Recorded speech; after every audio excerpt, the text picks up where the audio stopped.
मसीह के नाम से आमेन, हालेलुया, प्रेज गॉड। निर्गमन जो 14:14 में हम देखते हैं, निर्गमन की किताब 14:14 में मूसा इज़राइल लोगों को कहता है, यहोवा आप ही तुम्हारे लिए लड़ेगा, इसलिए तुम चुपचाप रहो। आमेन। अभी इज़राइल लोग चुपचाप नहीं थे, क्योंकि उनका मन व्याकुल हुआ था, वो डरे हुए थे। ऐसी स्थिति से जब मिस्र में इज़राइल लोग थे, वहाँ गुलामगिरी में थे। वो लोग गुलामगिरी में इज़राइल लोग थे, वहाँ वो रोते थे, चिल्लाते थे, परमेश्वर की दुहाई देते थे, और परमेश्वर ने उनका रोना देखा, चिल्लाना देखा, और परमेश्वर ने मूसा को चुन लिया कि मिस्र से इज़राइल लोगों को निकाल लाए। आमीन, हालेलुया। और फिर परमेश्वर ने मूसा को जब चुन लिया, उसको वो लकड़ी का उसको कहा लकड़ी डाल, और लकड़ी का वो मूसा जब कहने लगा कि वहाँ मैं तो बोलने में भद्दा हूँ, वो बोलता है हारून को भेज। नहीं बोला, मुँह किसने दिया है।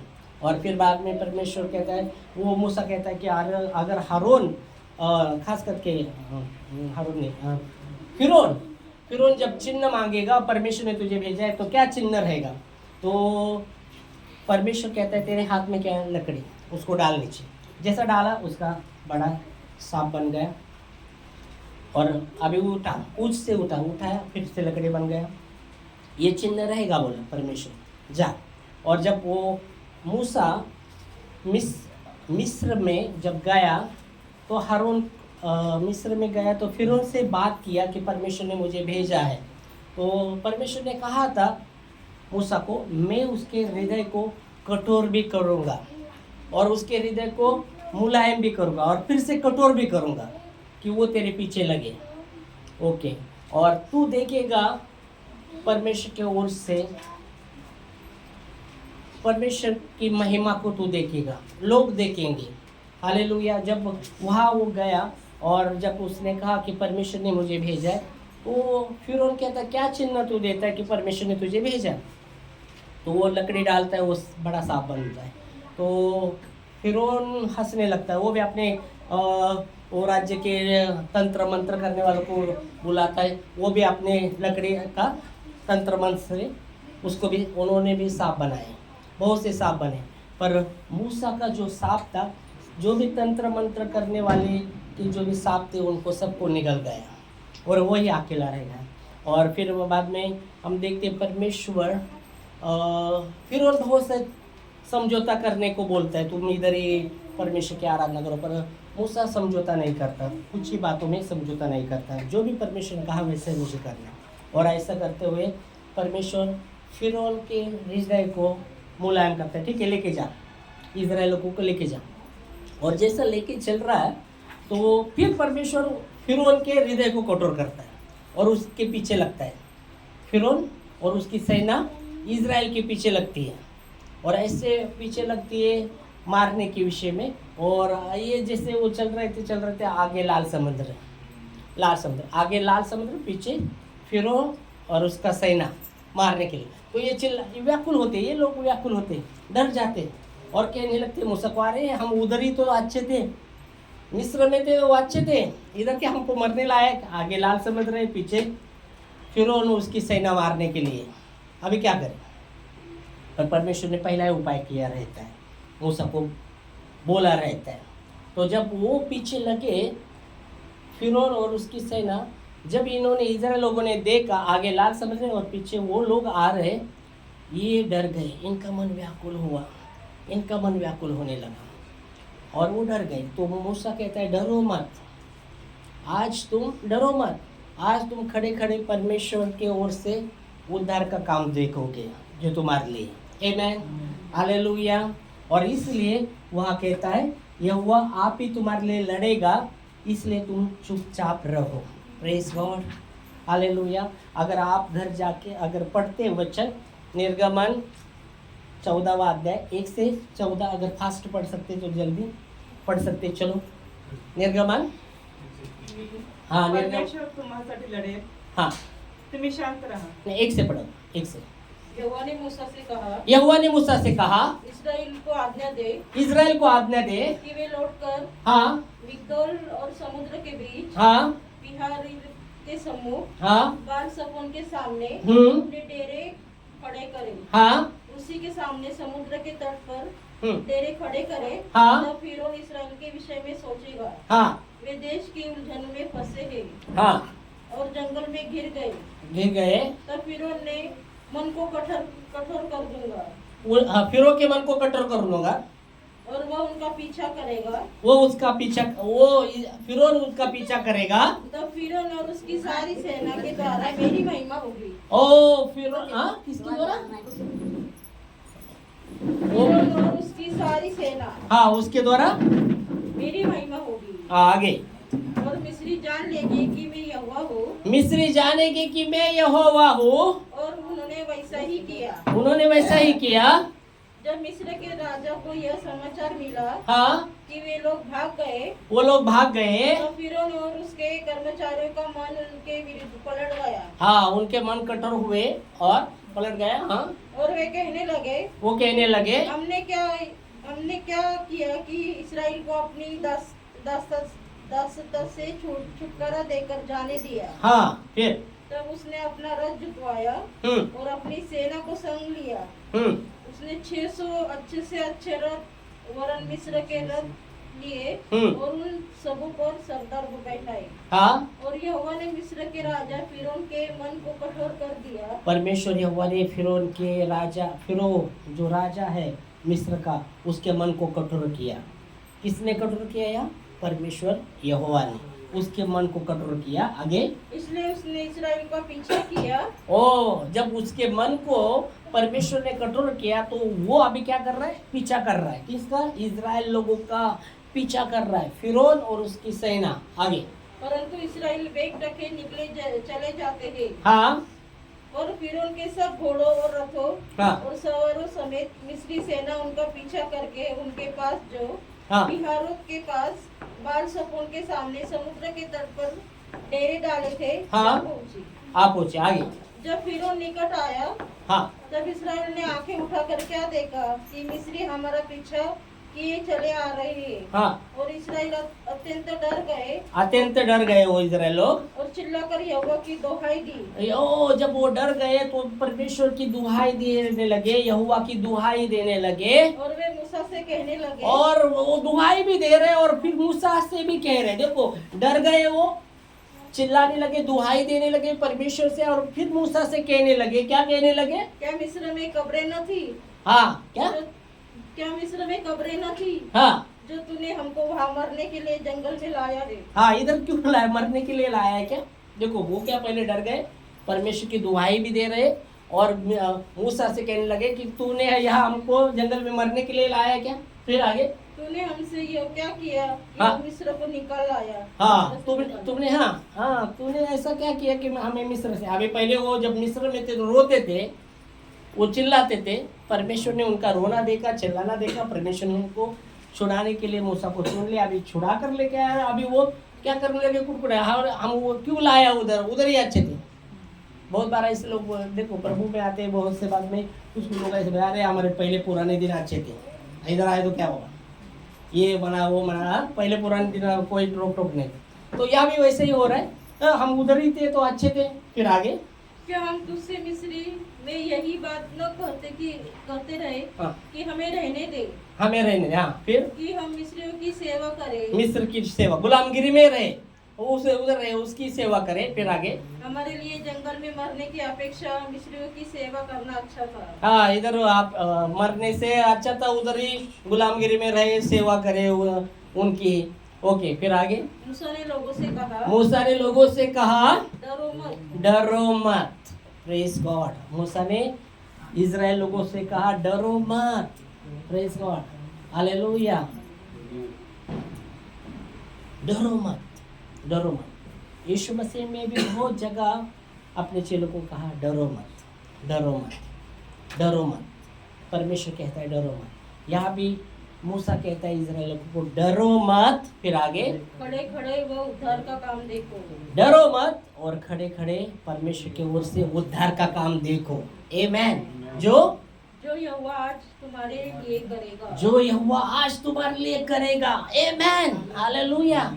आज तुम खड़े खड़े डरो मत, खड़े खड़े ओ परमेश्वर की ओर से आपके लिए उद्धार का काम देखोगे जो आज परमेश्वर तुम्हारे लिए करेगा। Praise God. आगे, क्योंकि जिन मिस्रियों को तुम आज देखते हो, हाँ उनके फिर कभी न देखोगे। हाँ, जिस मिस्री आपके पीछे लगे, हमारे पीछे लगे ना, उसको आप देखते ना, आपसे कभी नहीं देखोगे। हमने गाना भी गाया, आज से ही मिस्री को कभी ना देखोगे तुम। ये लड़ाई यहोवा की है, ये लड़ाई प्रभु की है। आमेन, हालेलुया। वही बात कर रहा है, वही करता है कि आज से तुम मिस्र को नहीं देख पाओगे। फिर आगे, यहोवा आप ही तुम्हारे लिए लड़ेगा। यहोवा आप ही आपके ओर से लड़ेगा, इसलिए तुम चुपचाप रहो। ओ इसलिए तुम चुपचाप रहो। आमेन, प्रेज गॉड। लड़ाई परमेश्वर यहोवा आपके ओर से लड़ेगा, तुम चुपचाप रहो। मतलब चुपचाप रहो क्या? चुपचाप रहो, चुपचाप रहो, चुपचाप रहो। चिल्लाओ मत, चिल्लाओ मत, डरो मत, चुपचाप रहो। यहोवा आप ही तुम्हारे ओर से लड़ेगा। हालेलुया। आपको लड़ना नहीं पड़ेगा, यहोवा आप ही आपके ओर से लड़ेगा। तुम प्रभु यहाँ आप देखते कि तुम चुपचाप रहो, मतलब वो कह रहा है प्रभु के सानिध्य में पूरी रीति से शांति के साथ तुम रहो। परमेश्वर के वचन पर मनन करो और विश्वास की घोषणा करो कि यहोवा ये जो सामने जो भी समस्या है, मिस्र पीछे जो समस्या है और आगे भी समस्या, पीछे जो समस्या लगी हुई है, परमेश्वर की उपस्थिति में जब हम हैं, परमेश्वर आप ही उस समस्या का हल करेगा। आमेन, कि वही परमेश्वर हमारे ओर से लड़ेगा। आमीन, हालेलुया। तो ये जब वचन परमेश्वर ने हमें दिया है कि यहोवा आप ही तुम्हारी ओर से लड़ेगा, इसलिए तुम चुपचाप रहो। मतलब ये जो साल है, देखो परमेश्वर हमारी ओर से लड़ने वाला परमेश्वर है। आमेन। और जो बातें जो असंभव हमको लगती है, वो असंभव को संभव करने वाला परमेश्वर है, उस पर हम विश्वास करते हैं। आमेन। इसका मतलब क्या? इसका मतलब ऐसा नहीं है तो लड़ेगा, पर ऐसी भी परिस्थिति आ सकते सामने, जो ऐसी परिस्थिति बहुत बार उसमें लोग व्याकुल होते या डरते हैं, पर हमें डरने की ज़रूरत नहीं। ऐसी भी परिस्थिति अगर आई तो डरने की ज़रूरत नहीं है। दो सिक्के, पहलू के दो सिक्के जानना जरूरी है। एक सिक्का है परमेश्वर लड़ने वाला है हमारे ओर से, पर आगे दूसरा सिक्के का दूसरी पहलू है, ऐसी ऐसी परिस्थिति आ सकती है जिसमें हमें डरने की ज़रूरत नहीं है। आमीन। पर वो परिस्थिति का सामना जब हम खड़े होते, परमेश्वर आपके ओर से और मेरे ओर से उस परिस्थिति से लड़ेगा। आमीन। हमें प्रभु के सानिध्य में रहना है, हम प्रभु के सानिध्य में चुप रहना है, वो प्रभु के सानिध्य में बने रहना है, और परमेश्वर को लड़ेगा उन बातों से जो हमको लगता है ये बातें असंभव है, वो संभव करेगा। आमीन, हालेलुया। हमें डरने की ज़रूरत नहीं है, सिर्फ युवा बांधने की ज़रूरत है। परमेश्वर वो लड़ाई हमारे ओर से लड़ेगा और उसके लिए कोई बात कठिन नहीं है। आमीन। तो जब परमेश्वर के लिए कोई बात कठिन नहीं, तो हमको जो कठिन लगता है वो कठिन को भी मुमकिन करने वाला वो परमेश्वर है। आमीन, हालेलुया, प्रेज गॉड। इसलिए लिखा है यिर्मयाह की किताब 32:17 में, जिस परमेश्वर ने आकाश को पृथ्वी को बनाया और अपने बाहुबल से आकाश को स्थिर किया है, उसके लिए कोई बात कठिन है क्या? उसके लिए कोई बात कठिन नहीं है। आमीन, हालेलुया। असंभव को संभव करने वाला वो परमेश्वर है। हालेलुया। पढ़ेंगे। हे प्रभु यहोवा, हे प्रभु यहोवा, तूने बड़ी सामर्थ और बड़ी बढ़ाई हुई भुजा से हाँ, आकाश और पृथ्वी को बनाया है। तेरे लिए कोई काम कठिन नहीं है। आमीन, आमीन। तेरे लिए कोई बात कठिन नहीं है। Praise God, hallelujah. उसके लिए कोई बात कठिन नहीं है, कोई काम कठिन नहीं। और वो कहता है कि वो हमारे ओर से लड़ने वाला परमेश्वर है, वो हमारे ओर से लड़ने वाला है। ये साल का वचन हमें उसने दिया है। आमीन, हालेलुया। और हमने देखा जो 1 शमूएल 17:47 में जो गुलायत और उस फलिस्ती सेना जो चढ़ाई इज़राइल पर कर रहे थे और परमेश्वर ने कैसा जय दिया। वो तलवार और भाले से नहीं जय देता, वो परमेश्वर अपने नाम के द्वारा जय देता है, अपने वचन के द्वारा जय देता है। आमेन, हालेलुया, प्रेज गॉड। क्योंकि वो फतेह का झंडा है, वो परमेश्वर फतेह का झंडा है। उसने मृत्यु पर जय प्राप्त किया है, मृत्यु को उसने हरा दिया है। आमेन। शैतान पर उसने जय पाई है, शैतान का खुल्ला तमाशा कर दिया है। आमेन। परमेश्वर सर्वव्यापी परमेश्वर है। सर्वव्यापी मतलब हर जगह परमेश्वर है। शैतान हर जगह नहीं, सर्वव्यापी शैतान नहीं है। इसलिए जब आप देखते हैं शैतान जब परमेश्वर के पास गया तो परमेश्वर ने कहा तू कहाँ से आया? पुरते से घूमते घूमते आया हो। वो कहता है मेरे दास आयु पर तेरा नजर गया क्या? बोलते हाँ, तूने सब कुछ दिया इसलिए वो तेरा स्तुति करता है। थोड़ा हाथ निकाल, वो तुझे कोसेगा। तो शैतान सर्वव्यापी नहीं, वो घूमते घूमते इधर उधर से घूमते घूमते जाते हैं, पर परमेश्वर सर्वव्यापी है। आमेन। परमेश्वर सर्वशक्तिमान परमेश्वर है। आमेन। इसलिए लिखा है भजन 91:1 में, जो परम प्रधान के छाए हुए स्थान में बैठता है वो सर्वशक्तिमान के छाए में ठिकाना पाएगा। देखो पढ़ो वचन कि परमेश्वर सर्वशक्तिमान परमेश्वर है। भजन संहिता 91:1 में, जो परम प्रधान के छाए हुए स्थान में बैठा रहता जो परम प्रधान के छाए हुए स्थान में बैठा रहता है वो सर्वशक्तिमान की छाया में ठिकाना पाएगा। वो सर्वशक्तिमान की छाया में ठिकाना पाएगा। मतलब परमेश्वर जो परम प्रधान के छाए हुए स्थान में बैठता है, जो भी कोई, वो क्या कहा गया है? सर्वशक्तिमान के छाये में, सर्वशक्तिमान के छाया में वो ठिकाना पाएगा, मतलब वो सुरक्षित रहेगा। आमेन, हालेलुया, प्रेज गॉड। हमें सर्वशक्तिमान के परमेश्वर जो सर्वशक्तिमान है उसके शरण में वो ठिकाना पाएगा। आमेन। जो परम प्रधान के छाए हुए स्थान में बैठता है, मतलब प्रभु की उपस्थिति में रहता है, प्रभु की उपस्थिति में रहता है, प्रभु के सानिध्य में बना रहता है, वो सर्वशक्तिमान की छाया में ठिकाना पाएगा। मतलब वो सब वचन में लिखा गया है, वो जब विपत्ति आएगी, विपत्ति से बचाने वाला वो परमेश्वर है। आमेन, हालेलुया, प्रेज गॉड। क्योंकि यहोवा का नाम दौड़गढ़ है और धर्मी उसमें भागकर सब दुर्घटना से बचे रहेंगे, वचन में लिखा गया है। आमेन। हमें डरने की जरूरत नहीं है, हमें असुरक्षित महसूस करने की जरूरत नहीं है, हम सुरक्षित हैं। आमेन। वचन में लिखा गया है हम सुरक्षित हैं। हेलो, आमीन। अरे बाप रे, इतनी बड़ी बात स्वीकारेगा। आमेन। हम सुरक्षित हैं, प्रभु में हम सुरक्षित हैं। आमेन, हालेलुया। और परमेश्वर हमारे लिए असंभव को भी संभव करने वाला परमेश्वर है। Praise God. परमेश्वर को महिमा, परमेश्वर को महिमा। तो परमेश्वर सर्वव्यापी परमेश्वर है, सर्वशक्तिमान परमेश्वर है। आमेन। और उसमें वह जीवन दाता है, वो जीवन देता है। आमेन। वो बहुतायत का जीवन देता है, अनंत जीवन देता है। आमेन। और उसके प्रेम में हम बने रहते हैं, हम जीवन से बढ़कर लोग हैं। 1 कुरिन्थियों 15:57 में लिखा गया है, जिस परमेश्वर ने हमसे प्रेम किया उसमें हम जीवन से भी बढ़कर लोग हैं। 1 कुरिन्थियों 15वां अध्याय और उसका 57 वर्ड्स हम पढ़ते हैं। परंतु परमेश्वर का धन्यवाद हो, परंतु परमेश्वर का धन्यवाद हो, जो हमारे प्रभु यीशु मसीह के द्वारा, हमारे प्रभु यीशु मसीह के द्वारा हमें जयवंत करता है, हमें जयवंत करता है। परमेश्वर पिता का धन्यवाद हो जो यीशु मसीह में हमें जयवंत करता है। उसके नाम में जय है। यीशु मसीह वो नाम है जो जय पाया हुआ है।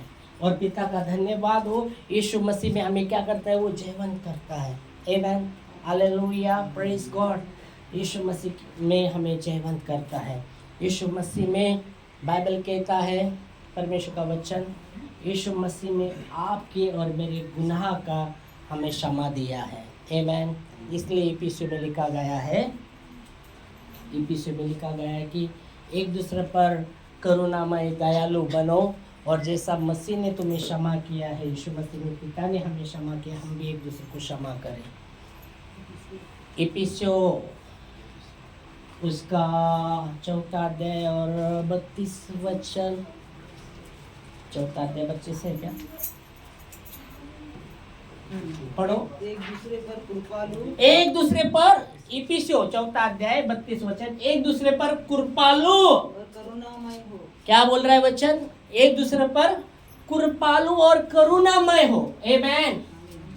एक दूसरे पर कृपालु और करुणामय। देखो, प्रभु में चुपचाप रहना, वो एक दूसरे पर करुणामय और कृपालु हो। और जैसे परमेश्वर ने मसीह में तुम्हारे अपराध क्षमा किए, परमेश्वर ने किसमें हमको क्षमा दिया है, यीशु मसीह में।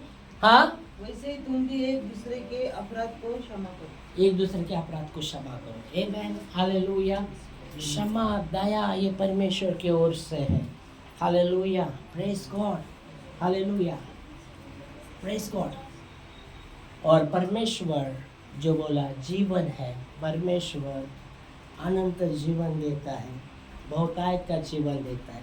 और आपके, देखो यह वचन कहता है, 32 वचन 31 वचन में लिखा गया है, 31, सब प्रकार की कड़वाहट, पहली बात हमारे लिए कहा गया है कि सब प्रकार की कड़वाहट, सब प्रकार की कड़वाहट। अभी कड़वाहट, सब प्रकार की जो कड़वाहट रहती है मनुष्य के अंदर, कड़वाहट बनी रहती है, सब प्रकार की कड़वाहट और प्रकोप, और क्रोध, क्रोध, और कलह, झगड़ा, और निंदा, सब बैरभाव समेत तुमसे दूर किए जाए। सब बैर भाव तुमसे दूर की जाए। एक दूसरे पर कृपालु, तो ओके, वो तो आगे आपने पढ़ा, पर यहाँ पर 31 वचन में जब हम देखते, कलह, झगड़ा, कोप, कड़वाहट, निंदा, बैर भाव तुमसे दूर की जाए, तुमसे दूर की जाए। परमेश्वर की उपस्थिति में जब हम रहते, हमारे अंदर वो कड़वाहट नहीं होना चाहिए, क्योंकि प्रभु ने हमारी कड़वाहट को लिया है। जब उसने कहा मैं प्यासा हूँ, मैं प्यासा हूँ, तो उसको क्या पिलाया, क्या पिलाया था, क्रूस पर यीशु मसीह थे, तब सब वचन कहता है, वो जो भी शास्त्र लिखता उन्होंने पूरा किया और आम पिलाया। आम क्या था, आम क्या था, मीठा था, बहुत मीठा है बाबा, चलो और भी पिलाओ। कड़वा था, बहुत ही कड़वा था। वो वो आम पिया यीशु मसीह ने, और क्या कहा, क्या कहा, कुछ नहीं कहा, वो पिया, क्या कहा, पीने के बाद क्या कहा यीशु मसीह ने, पूरा हुआ, प्रेज गॉड, पूरा हुआ, सब शास्त्र लेख उसने पूरा किया, तो उसने हमारे कड़वाहट को लिया है। आमेन, हालेलुया। सब प्रकार की कड़वाहट हमसे दूर हो। फिर वचन कहता है कोप, कोप मतलब क्या, क्रोध तो मालूम है, कोप, कोप, कोप मराठीमध्ये काय आहे, मराठीमध्ये इफिसियों 4 अध्याय 31 वचन। तो क्रोध भी कहा गया, कोप, कोप तो अलग बात है, प्रकोप, हाँ दो है ना, पड़ेगी, वाचा। सर्व प्रकारचे कडूपण, सर्व प्रकारचं कडूपण, संताप, संताप, कोप को संताप कहा है, संताप। क्रोध, क्रोध अलग है, संताप अलग है। संताप, संताप, क्रोध अलग आणि संताप, संताप। कोप को संताप कहा गया है, संताप। क्रोध आणि संताप मध्ये फरक है, ओके। तो संताप, और आगे संताप के बाद क्रोध, कलह, ये सब बैर भाव तुमसे दूर हो। Praise God, hallelujah. और परमेश्वर की उपस्थिति में यही बातें होती है। परमेश्वर की उपस्थिति में परमेश्वर हमें उठाता है। आमेन। प्रभु की उपस्थिति में वो उठाता है, हमें वो जय देता है। आमेन, हालेलुया। इसलिए लिखा है आपके ज़बान में और मेरे ज़बान में जीवन और मृत्यु का सामर्थ है, पर शैतान के ज़बान में मृत्यु का सामर्थ नहीं है। समझ में आ रहा है? शैतान के ज़बान में मृत्यु का सामर्थ नहीं है। अगर उसके ज़बान में मृत्यु का सामर्थ रहता, सब विश्वासी को मार डालता हो, सब विश्वासी को मार डालता था। मृत्यु का सामर्थ्य रहता शैतान के ज़बान में, सब विश्वासी को मार डालता। पर हमारे ज़बान में जीवन और मृत्यु का सामर्थ्य है। आमेन, हालेलुया। ओ शैतान को कब पता चलता है मालूम है? कब पता चलता है? हम जब नकारात्मक बातों को लेकर वो उसको ही पकड़ता है। नकारात्मक छाती दुखा लगले अटक येतोय का काय, हॅलो वो शैतान पकड़ो पकड़ो, ये बोल रहा है, ये खुद बोल रहा है वो बातों को। हाँ, ओ हाय प्रेशर, मला वाटतं माझा हाय प्रेशर, ब्लड प्रेशर वाढला, लगे शैतान पकड़ने वाला है वो बात को। आप निकालते नकारात्मक बात और शैतान उसको पकड़ता है। वो नहीं कर सकता, पर आपके ज़बान से वो बात निकलता है, उसको पकड़ेगा। हम कुछ बातें करते हैं ऐसे अपना हाँ बॉडी भी कुछ हो रहा है अपने, तो आप बोलते हैं अरे शायद ये बढ़ गया, वो बढ़ गया, और वैसे ही वो पकड़ता है। जब ज़बान से निकलते हैं उसको ही पकड़ता है, शब्दों के द्वारा ही वो काम करता है। उसके ज़बान में नहीं है वो बातें, पर हमारी ज़बान में जीवन और मृत्यु की बातें हैं। इसलिए बाइबल कहता है आशीष दो, श्राप मत दो। किसी को श्राप मत दो, आशीष दो, क्योंकि आशीष के वारिस होने के लिए आपको बुलाया है। अगर हम श्राप देते रहेंगे, श्राप देते रहेंगे लोगों को, कैसे आशीष के वारिस होंगे? नहीं होगे। ये सब ने परमेश्वर का वचन को थाम दिया था और इसलिए वो अधिकारी बन गए। आमेन, हालेलुया। तो ज़बान में जीवन और मृत्यु का सामर्थ्य है। कई बार मैं बता रहा था, परमेश्वर का वचन आपके और मेरे ज़बान में डाल दिया है।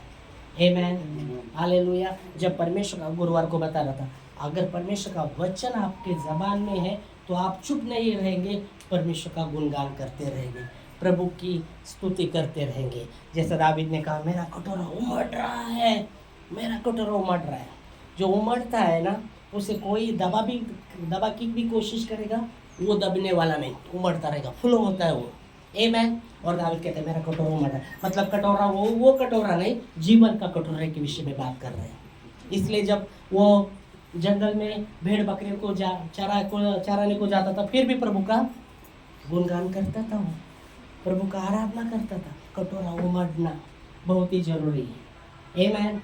और फ्लो होना, वो उमड़ना मतलब भर के बहना, उसको उमड़ना कहते हैं। Hallelujah, praise God. और वो कैसा होगा? प्रभु की उपस्थिति में, वो प्रभु की उपस्थिति में होगा। हालेलुया। हमने सोचा भी नहीं रहेगा ऐसा परमेश्वर हमारे जीवन में करेगा, क्योंकि हम उसकी उपस्थिति में बने रहें। आमेन। और जो भी असंभव बातें संभव परमेश्वर करेगा। आमेन, हालेलुया। हमें सिर्फ विश्वास से उन बातों को निकालना पड़ेगा। परिस्थिति अलग दिख रही है आपको, हारी ऐसा परिस्थिति, अरे हर रहे नहीं, उसमें हमें प्रभु आप लड़ रहे, आप हमें जय दे रहे, उस परिस्थिति में आपको बोलना पड़ेगा। ज़बान में सामर्थ्य और परमेश्वर वो काम करेगा। आमेन। जब परमेश्वर ने बनाया, जो आकाश बनाया, पृथ्वी बनाया, जो भी कुछ बनाया, कैसे बोला?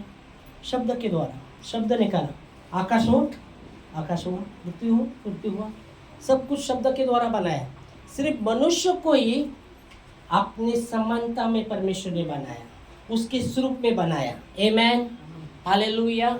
उसके स्वरूप में बनाया। क्यों बनाया परमेश्वर ने मनुष्य को? क्यों बनाया? उसके स्वरूप में, उसकी महिमा के लिए। और क्यों बनाया? हाँ, क्यों बनाया? उसकी महिमा के लिए। और क्यों बनाया? उसकी समानता में, स्वरूप में, ताकि हम उसके साथ मेल मिलाप रखें। आमेन, संगति रखें, मेल मिलाप रखें, संगति रखें। Hallelujah, praise God. जैसा वो है वैसा उसने हमें बनाया, उसकी समानता में।